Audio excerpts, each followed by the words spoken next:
आप सबको हिंदी कक्षा में स्वागत। आज हम बेटी के नाम पाठ के आगे के भाग का अध्ययन करेंगे। पहले हम इस पाठ भाग के शब्दों को पहचानना है। इसके लिए यहाँ कुछ चित्र देते हैं और उस चित्र को आप देखिए और उसके बाद उसका अर्थ समझिए। और आप ऐसा कीजिए, आपकी पुस्तिका में चित्र में जो आशय है उसके अनुरूप के शब्द ढूंढ कर लिखिए और उसका अर्थ भी आपको लिखना है। और ये तो सारे चित्र आप देखिए और सारा शब्द पहचान लीजिए।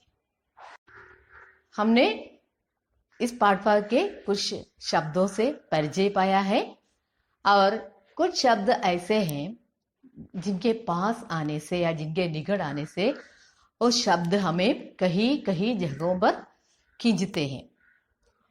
उस प्रकार का एक शब्द हम आज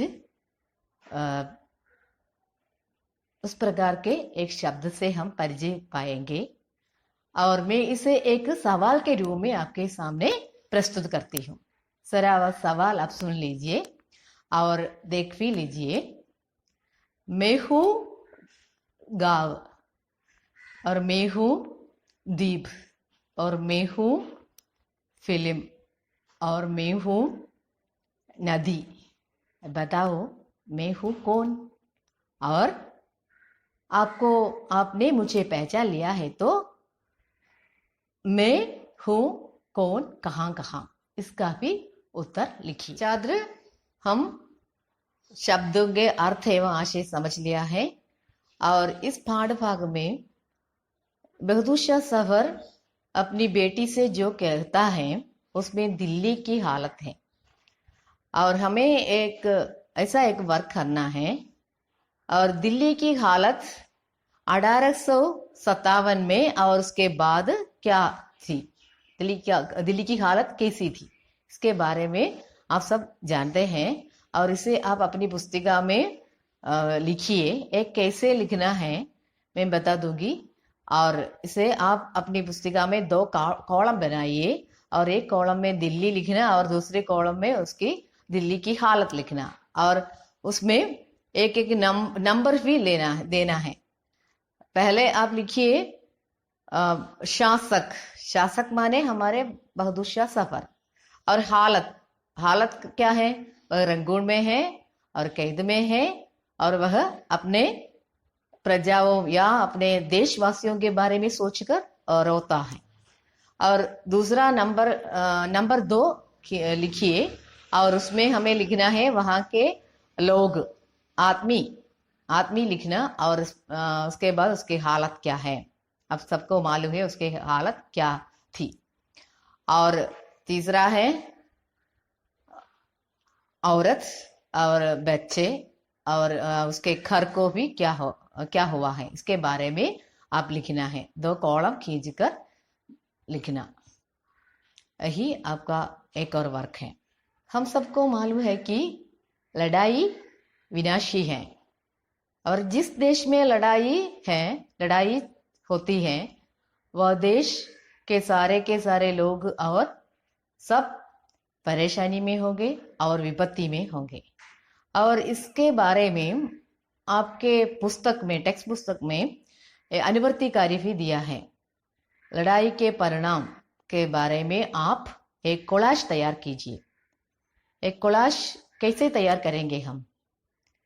कोलाज तैयार करने के लिए हमारा विषय जो है उस विषय से संबंधित चित्र हम पहले इकट्ठा करना है।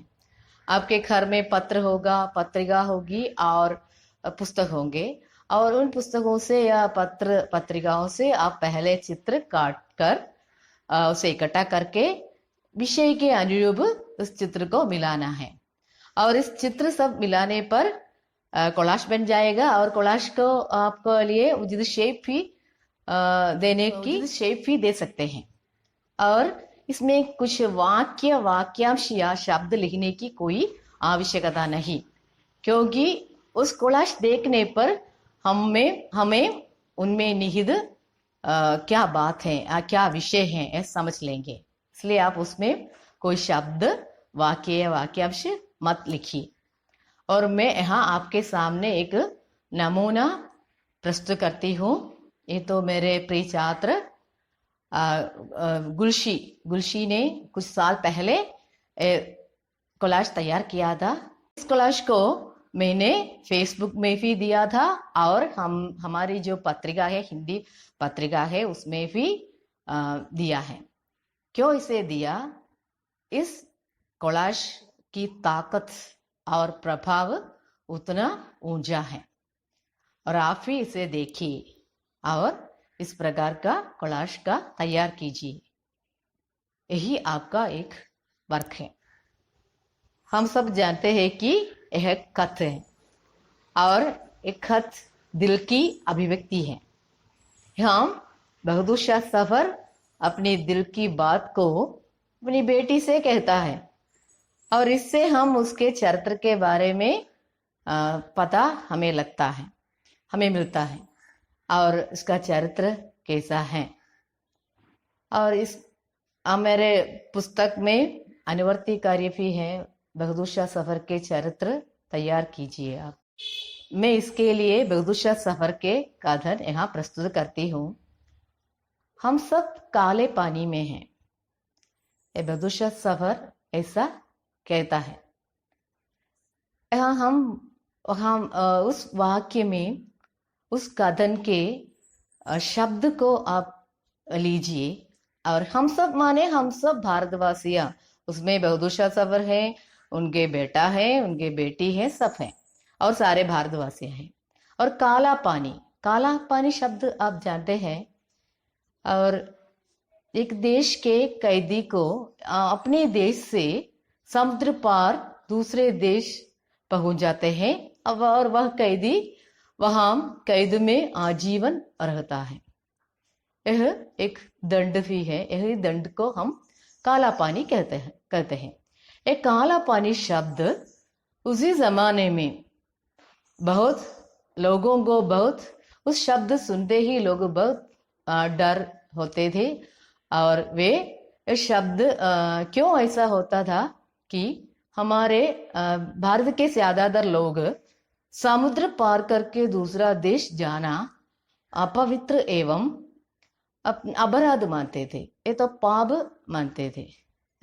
हमारे भारत की संस्कृति थी उस समय।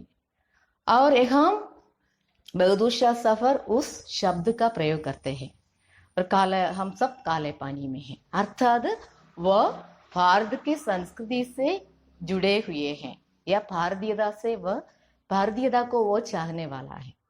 और इसका अर्थ है कि हम सब भारत के संस्कृति से बाहर हैं, क्योंकि बहादुर शाह सफर देश से निकल गया है मगर वे बाकी सब लोग भारत में ही हैं। मगर कैसे वे जीते हैं? वो अपनी संस्कृति के से बाहर है और गुलाम बनकर जीते हैं। इसलिए हम समझते हैं कि बहादुर शाह सफर अपने देश को बहुत प्यार करने वाला था और संस्कृति चाहने वाला था और भारतीयता को चाहने वाला था, अर्थात वह देश प्रेमी था। और इस प्रकार के और शब्द भी और कथन भी इसमें है। आप इसे ढूंढना है और लिखना है। बहादुर शाह सफर देश प्रेमी है और बहादुर शाह सफर भारतीयता को चाहने वाला है, ऐसे लिखना है। बहादुर शाह सफर के चरित्र की और एक विशेषता वह गृहातुर है।